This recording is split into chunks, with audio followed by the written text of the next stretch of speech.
Nous allons maintenant accueillir le docteur Marc Fila, néphropédiatre au CHU de Montpellier, qui va nous parler des risques microbiologiques liés à l'alimentation, avec comme exemple le syndrome hémolytique et urémique. Donc, bonjour, je remercie le comité scientifique de m'avoir donné l'opportunité de vous présenter ce sujet extrêmement passionnant que représente donc le risque lié à l'alimentation dans le cadre de la survenue du syndrome hémolytique et urémique post-diarrhée.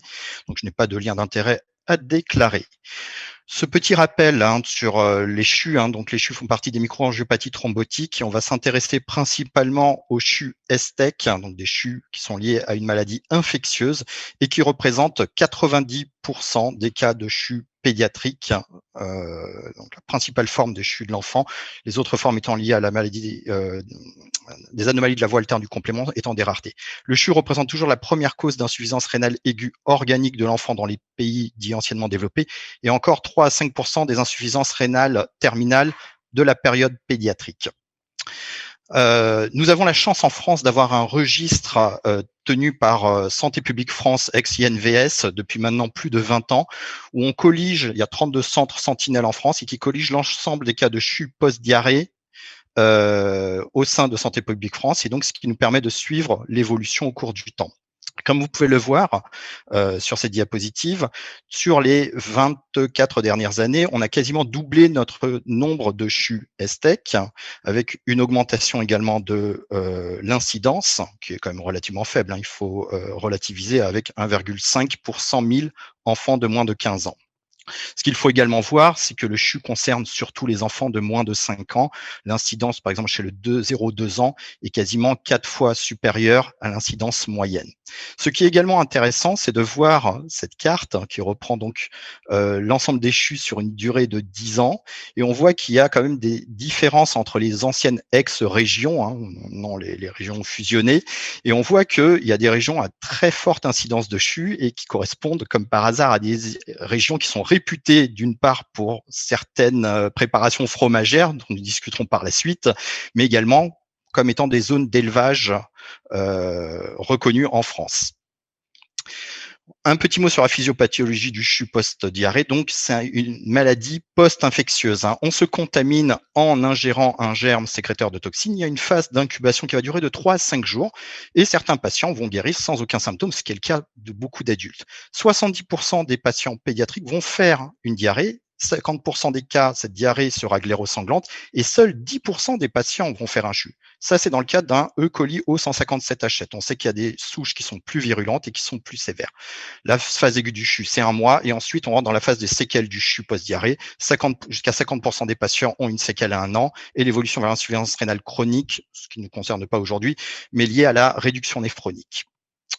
Quand on s'intéresse à l'historique justement des germes sécréteurs de toxines, en fait, la première description de la toxine a été faite il y a maintenant plus d'un siècle de cela, en 1898, par Monsieur Shiga, qui a publié ce papier et qui était l'identification de la Shigelle dans les syndromes dysentériques, de la chiatoxine, pardon, chez la Shigella dysenteriae dans le cadre de syndrome dysentérique. Le rôle pathogène ensuite de la toxine sur les entérocytes a été mis en évidence il n'y a pas si longtemps que ça, à peine 40 ans de cela. Et ce n'est qu'en 1983 qu'on a fait le lien entre le CHU et la chidatoxine. C'est le Karmali qui a publié dans Lancet des séries de cas où il avait mis en évidence cette diarrhée gléro-sanglante préalable et la survenue de CHU et la mise en évidence de germes sécréteurs de chigatoxine par la suite.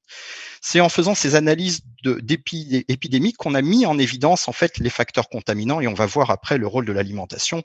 Et à la fin, vous voyez cette publication dans le Time. Donc, vous voyez que c'est l'époque de Clinton en 96 où on en arrive, le germe tueur et qui est présent partout, dans l'eau, dans l'alimentation. Et on va voir par la suite tous les vecteurs potentiels. Donc il y a ces publications américaines qui ont repris donc les formes épidémiques. Ils étudient très rarement les formes isolées et qui mettent en évidence, donc ça c'est sur la période 82 à 2002, que 50% des cas de formes épidémiques sont liés à la consommation d'aliments et donc principalement de viande hachée dans 21% des cas, relativement peu de produits laitiers, mais on sait que les Américains ne sont pas très fans de fromage et encore moins de produits laitiers au lait cru. Sur cette époque-là, on avait 21% de formes indéterminées, une contamination de personne à personne dans 14% des cas. Ce qui était important de voir également, une spécificité américaine, c'est la contamination liée aux eaux de baignade, 6% des cas. Et en effet, vous avez les cattle stations qui se déversent directement leur réservoir dans les lacs et les gens vont se baigner et ont des formes de contamination. Et c'est une spécificité propre aux États-Unis. On reprend les mêmes données sur la période allant jusqu'en 2015, il me semble. Je suis désolé, je n'ai pas accès à la diapo. On a toujours 65% des cas épidémiques liés à l'alimentation, toujours liés à la consommation de viande de bœuf principalement, 10% des cas liés à un contact avec les animaux. Donc, attention quand vous visitez des fermes, en particulier le contact avec les vaches, qui sont des porteurs sains de germes, et le contact personne à personne dans 10% des cas, d'où l'importance d'isoler éventuellement les diarrhées STEC+, ou tous les CHU qui rentrent dans les services, jusqu'à preuve qu'il n'y ait pas de portage de STEC. Revenons maintenant en France. Donc, l'étude du registre, on a un questionnaire qui est rempli systématiquement par les parents et qui permet de mettre en lien des causes éventuelles.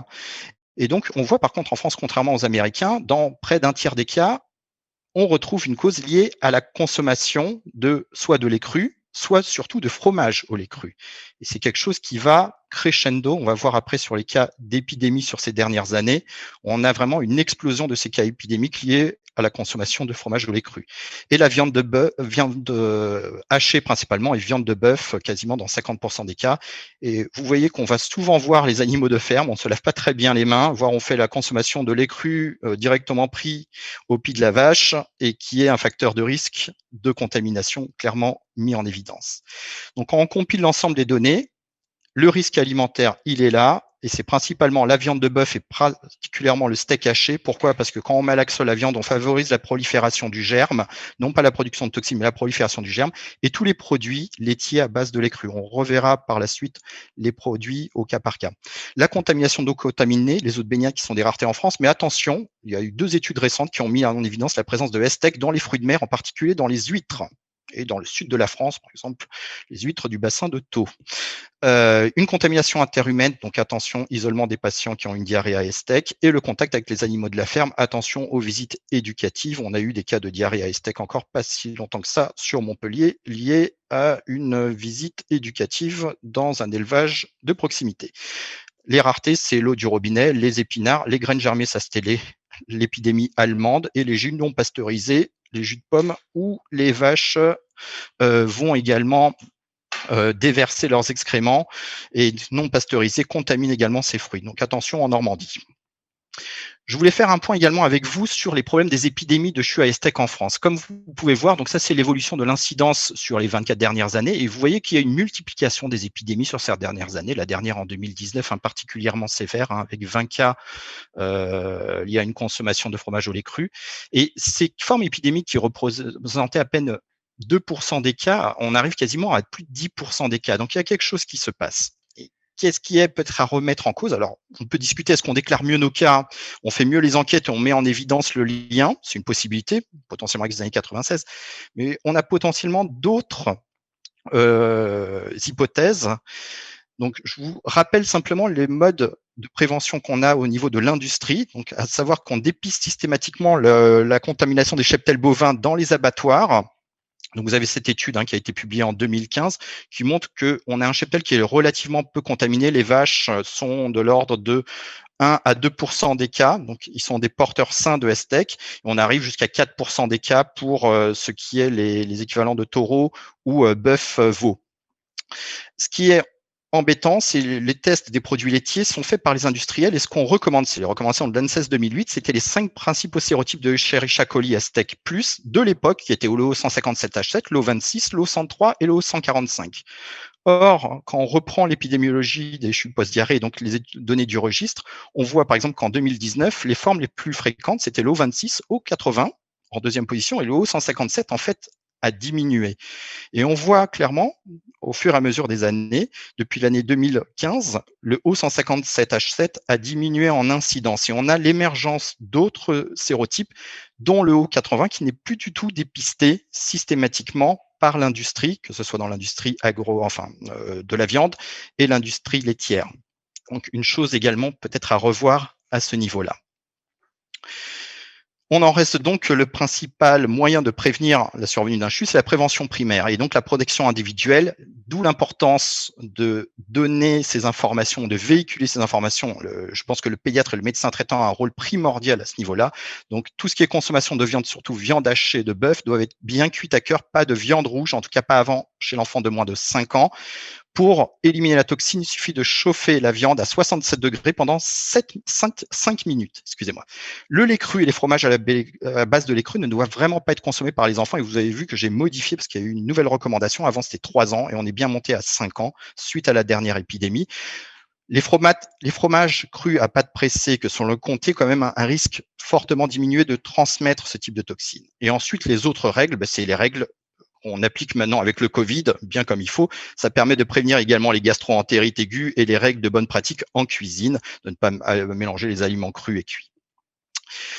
Un petit mot, ce n'est pas lié à l'alimentation, mais c'est quand même important d'en parler parce que ça vous concerne également, c'est l'intérêt de l'antibiothérapie dans les diarrhées à ESTEC. C'est toujours quelque chose qui est débattu. Quand on reprend les données des différentes méta-analyses qui reprenaient les patients qui ont présenté des cas de CHU ESTEC et de voir est-ce qu'il y avait une diarrhée préalable ou non et quels ont été les facteurs de risque qui ont conduit à la survenue de ce CHU, on voit cette méta-analyse publiée par Wang dans New England il y a maintenant 20 ans de cela, que vous aviez un hazard ratio quasiment de 32 si vous donniez donc 32 fois plus de chances de développer un CHU dans une diarrhée à ESTEC si il y avait une antibiothérapie.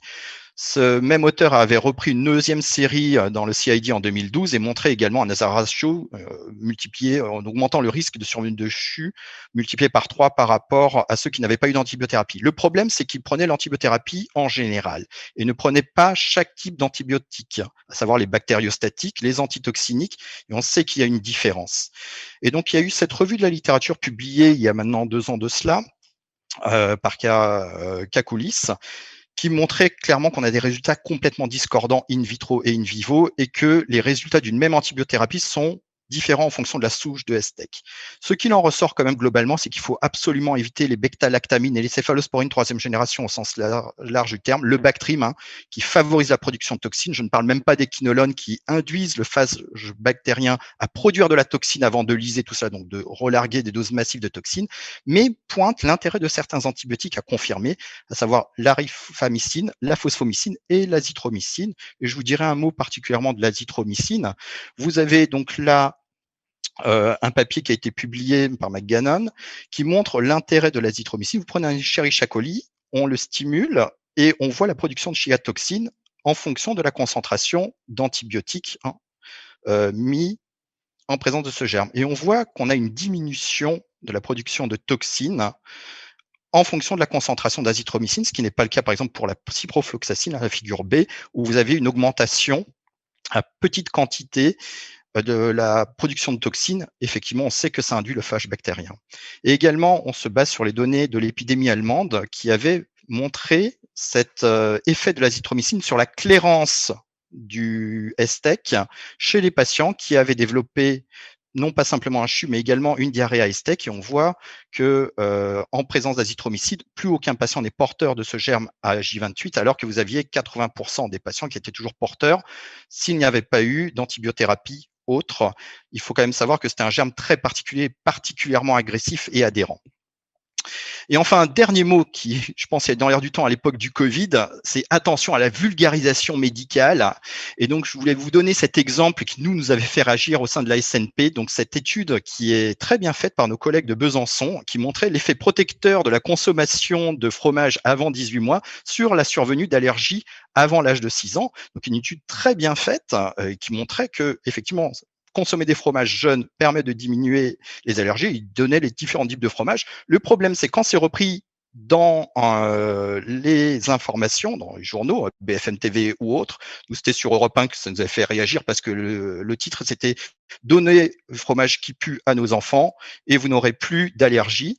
Mais vous voyez sur BFM, c'est manger du fromage jeune pourrait prévenir certaines allergies. On vous montre la chaîne de production des camemberts Réau qui sont à eux seuls responsables de 3 épidémies de CHU à ESTEC.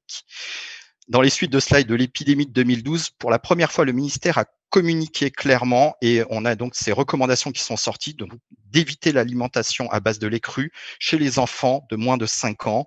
Donc, on précise bien tout fromage à lait cru. Les fromages à pâte pressée sont quand même moins concernés. Je vous remercie pour votre attention et vous avez donc là le lien pour récupérer toutes ces informations qui, je pense, sont à véhiculer à l'ensemble de nos collègues pédiatres. Merci beaucoup.